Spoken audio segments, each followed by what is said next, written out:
Estamos de regreso en Barlovento Informa cuando son las 13 horas con 37 minutos hora del centro. Y bueno, uno de los grandes objetivos de la Cuarta Transformación tiene que ver con la construcción de dos trenes. Uno, el transísmico, y el otro, el Tren Maya. Están a cargo de Fonatur, que dirige Rogelio Jiménez Pons. Agradezco muchísimo, cuando son las 13 horas con 38 minutos hora del centro, al director de Fonatur que nos haya tomado la llamada. Ya he tenido la oportunidad de preguntarle en la conferencia matutina sobre algunos temas y hoy podremos ampliarlos, sobre todo en el tema de las licitaciones y cómo va a estar, a partir de qué momento van a empezar las construcciones. Arquitecto Rogelio Jiménez Pons, le saluda Lourdes Piñasoria, ¿cómo está? Lulú, ¿cómo estás? A tus órdenes. Muchísimas gracias, Rogelio, por habernos tomado la llamada. Ya tuvimos la oportunidad de conversar con usted en la conferencia matutina sobre los recursos de dónde saldrán, ¿no? Que son del derecho de no residente. Lo medular, primero, corrió por ahí una noticia falsa en torno a un amparo. ¿Nos quiere comentar qué fue lo que sucedió y cómo está documentado este tema y por qué no es válido? No, sí es una noticia cierta. Sí. Sí existe el amparo. Lo que no hemos recibido es oficialmente la notificación. Ajá. Y como son cuestiones legales, para que uno tenga la respuesta, tiene que tener, porque son cuestiones de tiempos, tiene que certificar en qué momento recibe uno la notificación por parte de la autoridad judicial. Entonces, esto como es por correo, pues yo creo que va a tardar un poco en llegar.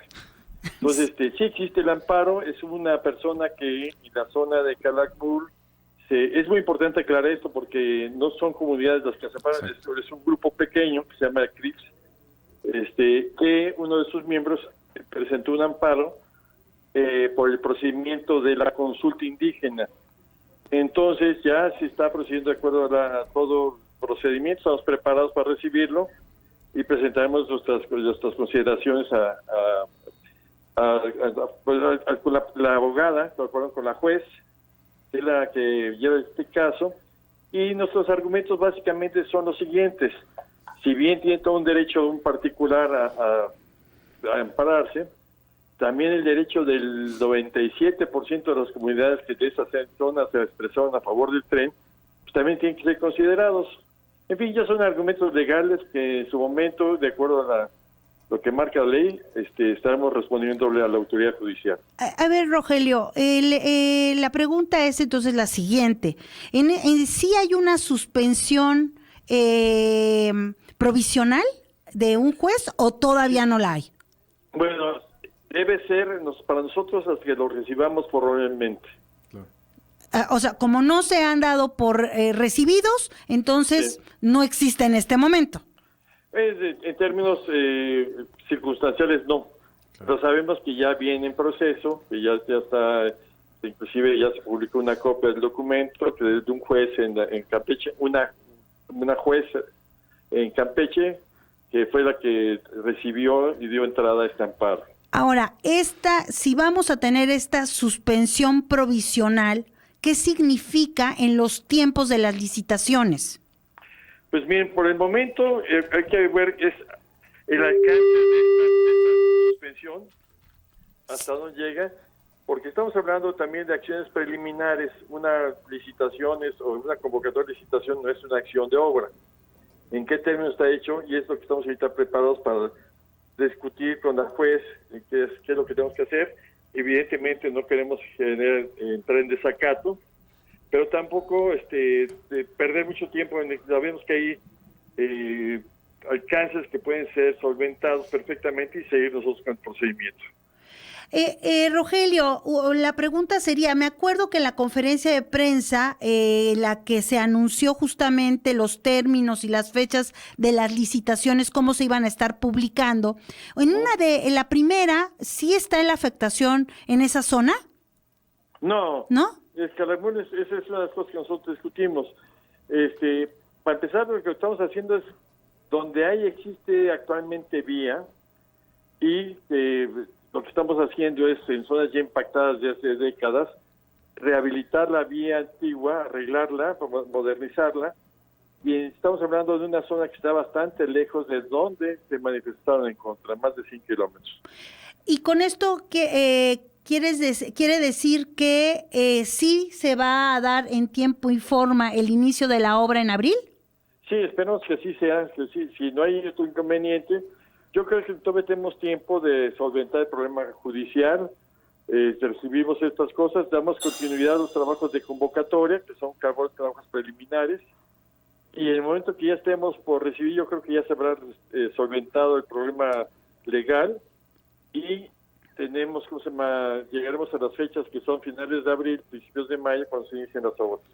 Y la otra, bueno, y una pregunta más es sobre los inversionistas. Leíamos en El Economista una nota en la que decía que ya hay varios interesados, entre ellos incluso mencionaban a BlackRock. ¿Es verdad? Sí, BlackRock es un fondo de inversión que está promoviendo una obra paralela que sí influye en el Tren Maya, porque es la ampliación de la carretera que va de Cancún a Tulum.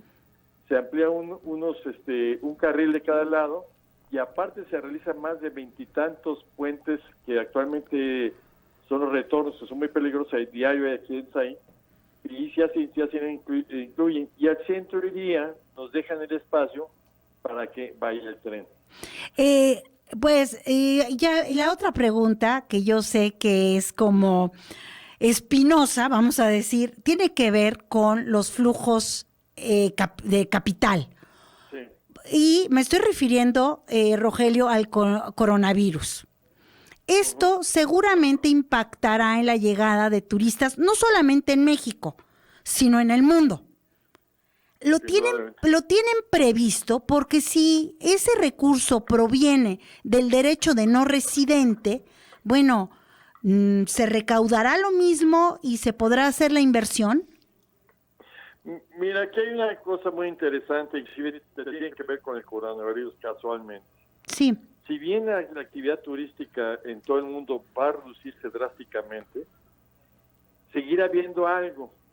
Y algunos de los grandes atractores, como es China, que la gente ya empezó a dejar de ir las cancelaciones a China por este problema que nos afecta seriamente, seguramente los mercados que son más cercanos a los grandes, por ejemplo, el mercado americano, volveremos a tener un buen flujo de gente. Evidentemente se va a mermar en algo, pero no creo que nos afecte radicalmente a México.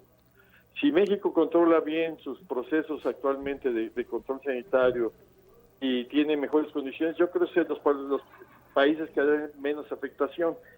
Y esto también tiene que ver con el impuesto de no residente, porque por un lado el impuesto de no residente cubre una parte, también Hacienda tiene compromiso de cubrir, porque se ha visto este tipo de inconvenientes que pudiesen existir, está ya de acuerdo en cubrir los faltantes en términos presupuestales. Quiere decir que la obra estaría como asegurada. Sí, indudablemente.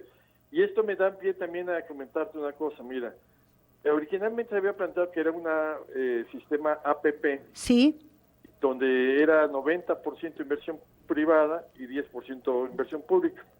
Obviamente los APP significan cierto nivel de deuda, son deuda, aunque sea deuda soberana, no deja de ser deuda, y un incremento de costos por aspectos de los intereses.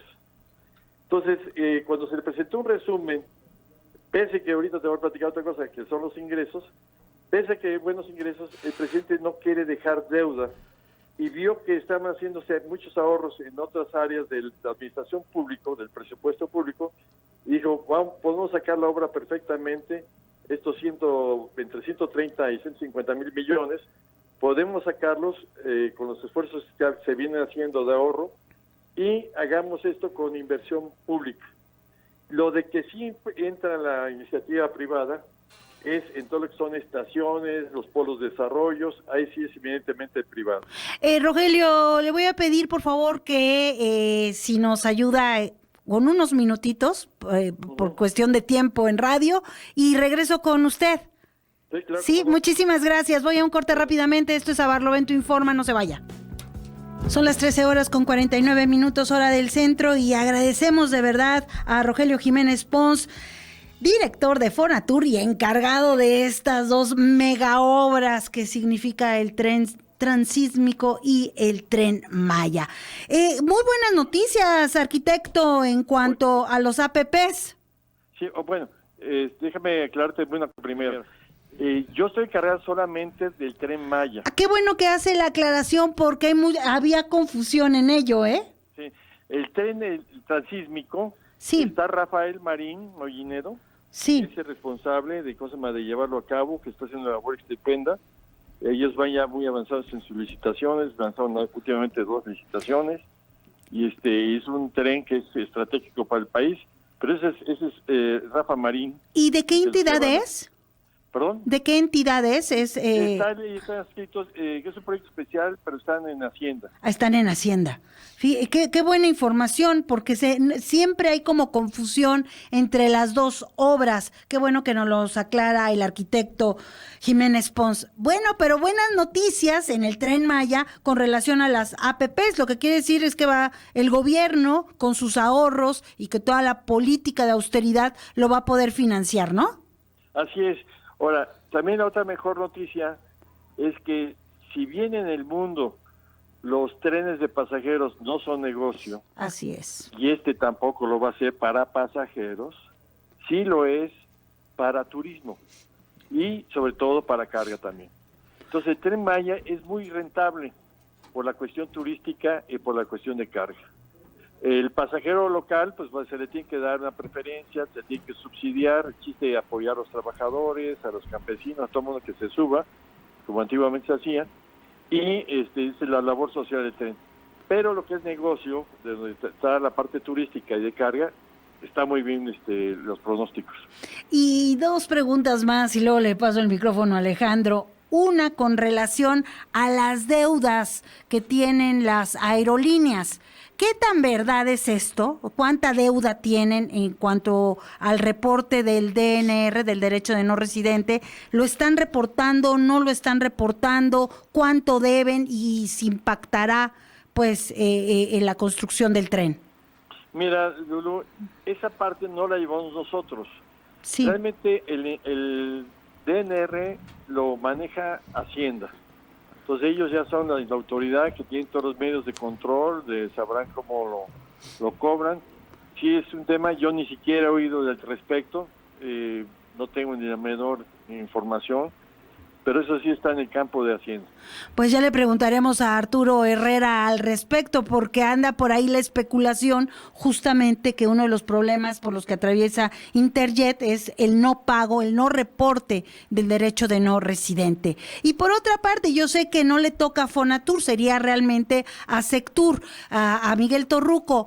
¿Hay concordancia? ¿Están trabajando de la mano para generar en los trayectos del Tren Maya, en donde están las estaciones, producto turístico? Sí, ya de hecho, muchos de los polos de desarrollo que se van a generar, o sea, cada estación tiene el potencial, por la atracción de gente, de crear una masa crítica de mercado para ser aprovechado en varios sentidos.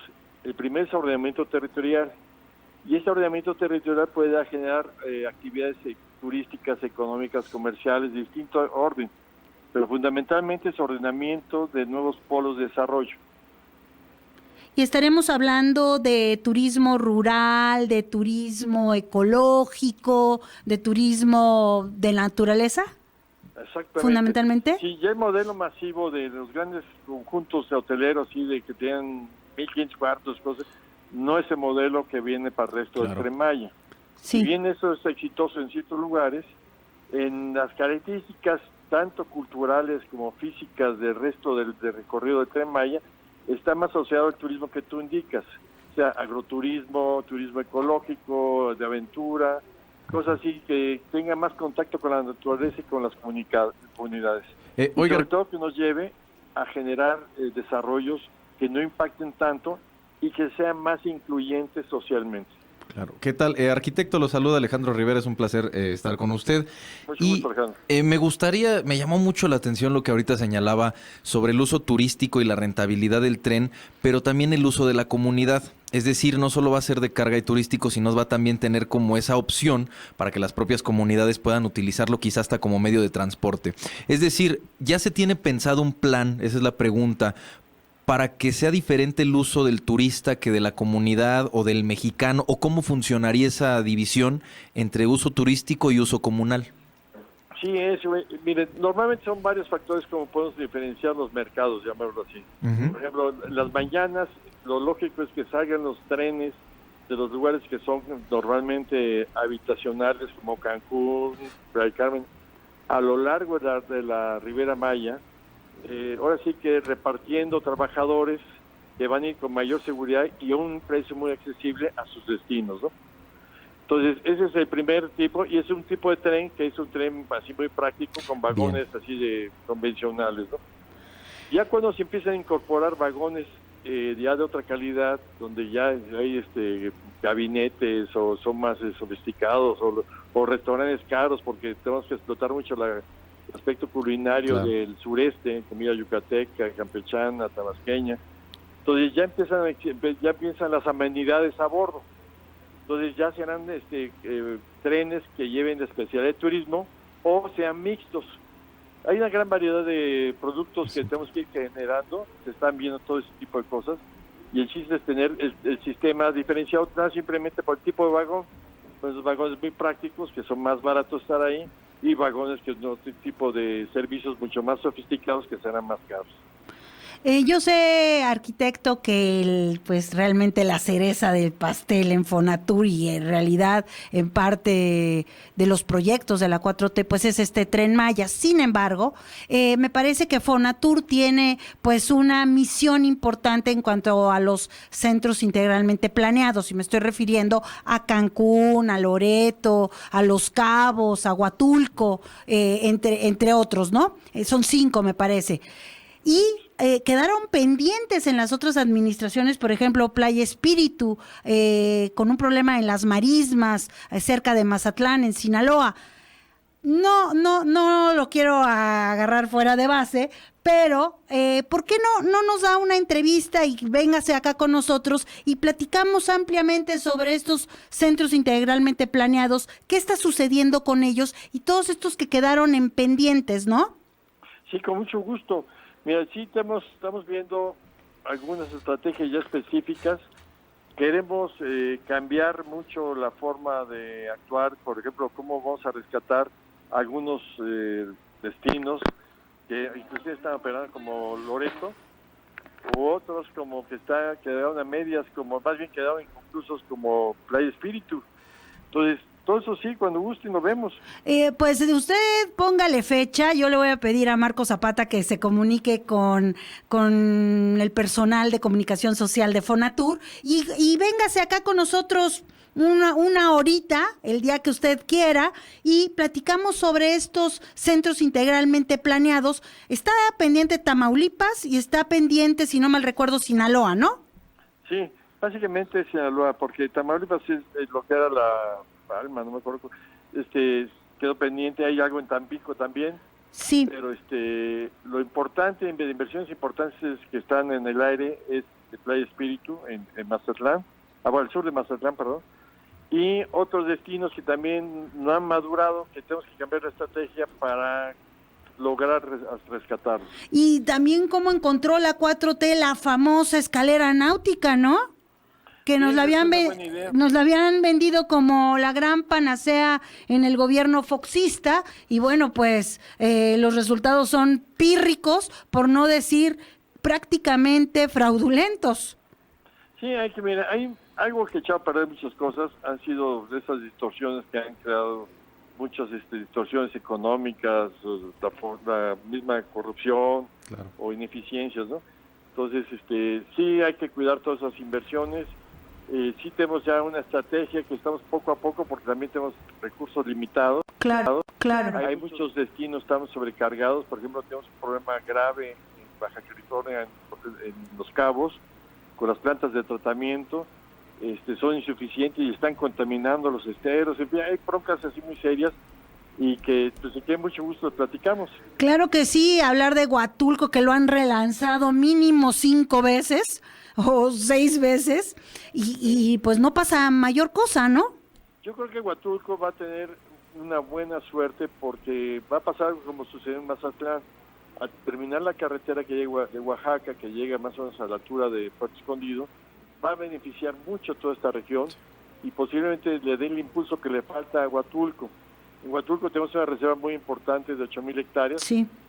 que también más muchos lotes al interior que queremos también ya echar a andar. Hay muchas compras que originalmente estaban obligadas a construir y después se les quitó esa obligación.